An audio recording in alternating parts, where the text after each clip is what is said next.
या मालिकेच्या आजच्या भागात आपण पाहणार आहोत पारू रडतच आदित्यला हे सांगत असते की आदित्य सर, जास्वंदीचा बहर संपला आहे, त्यामुळे उद्यापासून मी तुमच्यासाठी जास्वंदीचं फूल नाही आणू शकत. आणि ते ऐकून आदित्य हसतच म्हणतो की अगं पारू, हे जास्वंदीचं फूल म्हणजे फक्त एक बहाणा आहे. या फुलामुळे मला जाणीव राहते की तू माझ्या आयुष्यात आहे, आणि जरी जास्वंदीचा बहर संपला ना तरी काही हरकत नाही, कारण तू तर माझ्या आयुष्यात कायम राहणारच आहे ना. पण ते ऐकून पारू पटकन असं बोलून जाते की आदित्य सर, समजा मी सुद्धा तुमच्या आयुष्यात नाही राहिले तर. आणि ते ऐकून आदित्य पारूवर ओरडतो. तो म्हणत असतो की पारू, तुला नेहमी असं निगेटिव्ह का गं बोलायचं असतं? तू प्रत्येक वेळी असं का बोलते? जेव्हा जेव्हा मी तुझ्याशी प्रेमाने बोलण्याचा, तुझ्या जवळ येण्याचा प्रयत्न करतो, तेव्हा तू असंच काही ना काही बोलत राहते. आणि त्यावेळी पारू म्हणते की आदित्य सर, आपल्या आयुष्यात काय घडणार आहे हे आपल्याला कधीच माहिती नसतं. माणूस आज आहे तर उद्या नाही, त्यामुळे मला असं वाटतं की तुम्ही कोणत्याच गोष्टीची कधीच सवय करून घेऊ नये. अहो, तुम्हाला आयुष्यात खूप पुढे जायचं आहे, देवी आईंची स्वप्न पूर्ण करायची आहेत. आणि त्यावेळी आदित्य म्हणतो की अगं हो पारू, पण मला आईसोबतच तुझी स्वप्न देखील पूर्ण करायची आहेत. मला तुझ्या गळ्यात माझ्या हाताने मंगळसूत्र घालायचं आहे, आणि हक्काने माझी बायको म्हणून या घरात तुला घेऊन यायचं आहे.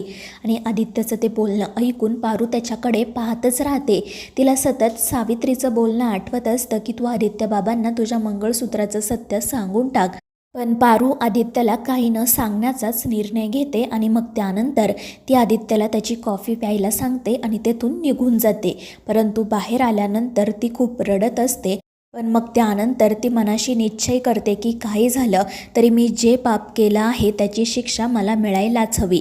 दुसरीकडे तो मारुती वेड्यासारखा घरामध्ये फेऱ्या मारत असतो आणि म्हणत असतो की मी खाल्लेल्या मिठाला जागणारा माणूस आहे. काही झालं तरी मी माझ्या मालकाची फसवणूक करू शकत नाही. मी अनेकदा पारूला बजावलं होतं की आपण जमीन आहोत आणि ते लोक आभाळ आहेत, आपण काजवा आहोत तर ते लोक सूर्यासारखे आहेत, आपण कधीच त्यांची बरोबरी करू शकत नाही.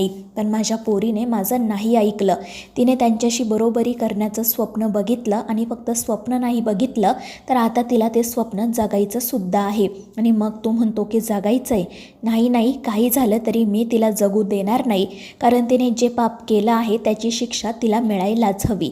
तर दुसरीकडे अहिल्या देवीची पूजा करत असते. सावित्री देखील त्या ठिकाणी असते. आणि मग पारू ही प्रसाद घेऊन येते. तर अहिल्या तिला म्हणत असते की पारू, तुला अगदी बरोबर माहिती असतं मला काय हवंय ते.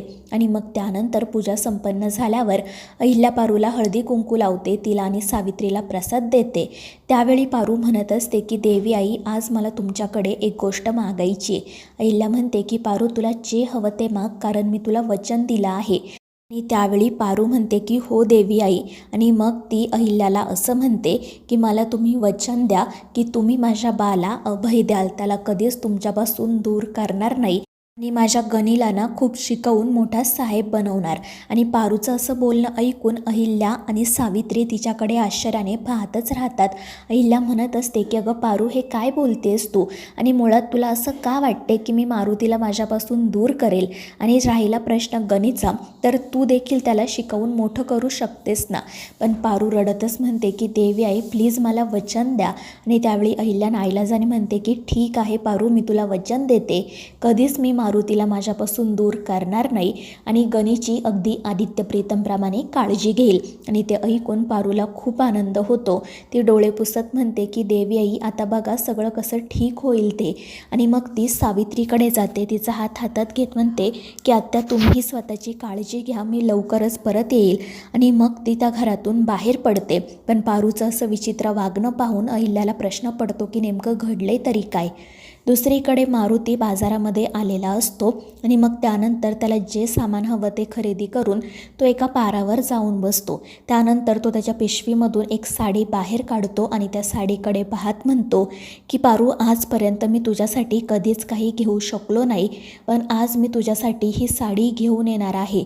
खरं तर तुला माझ्या गरिबीची जाणीव होती, आणि म्हणून तू कधीच माझ्याकडे काही मागितलं नाही, आणि मी सुद्धा तुला काही देऊ शकलो नाही. पण आज मी तुझ्यासाठी पहिल्यांदाच ही साडी घेतली आहे.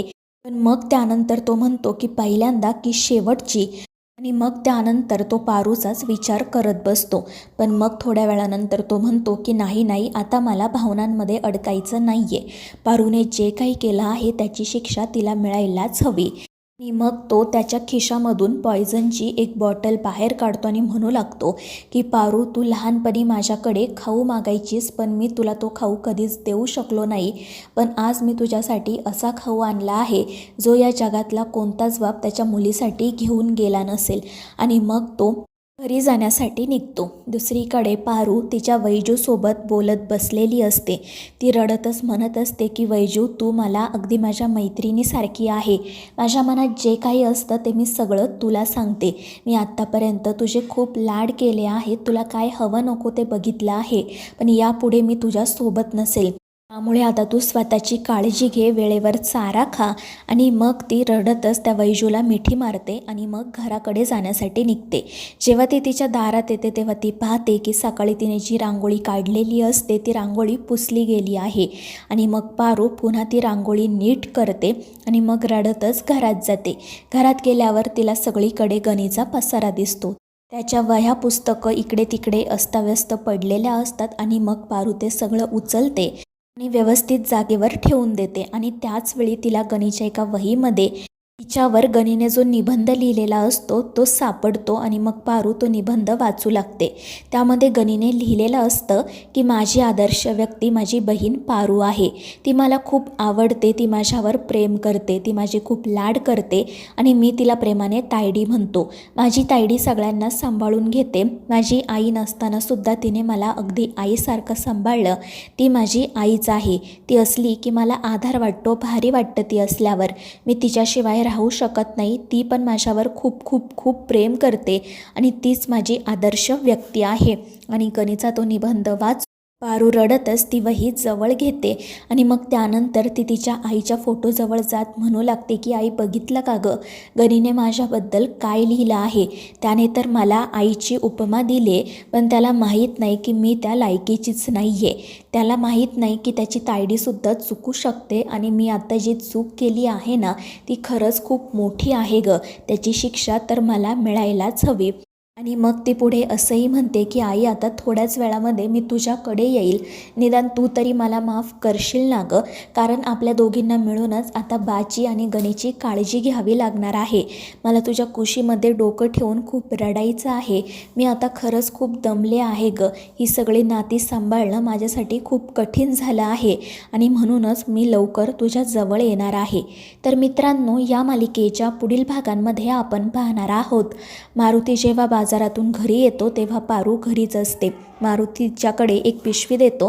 पारू त्याला विचारते की बा, हे सगळं सामान तू कोणासाठी आणलं. तर मारुती सांगतो तुझ्यासाठी, कारण मला तुला नवरीच्या वेशात बघायचं आहे. आणि ते ऐकून पारूला रडू येतं आणि मग ती मारुतीसाठी छान साडी नेसून तयार होते. मग मारुती तिला स्वतः हिरव्या बांगड्या भरतो, केसांमध्ये तिच्या गजरा माळतो आणि मग तो तिच्या खिरीच्या वाटीमध्ये विष मिसळतो आणि हे सगळं पारू स्वतः पाहते. पण मग ती मन घट्ट करते आणि मारुतीला ती विष मिसळलेली खीर तिला चारायला सांगते. तर मित्रांनो, या मालिकेच्या पुढील भागांच्या अपडेट्ससाठी आपल्या चॅनेलला सबस्क्राईब करा.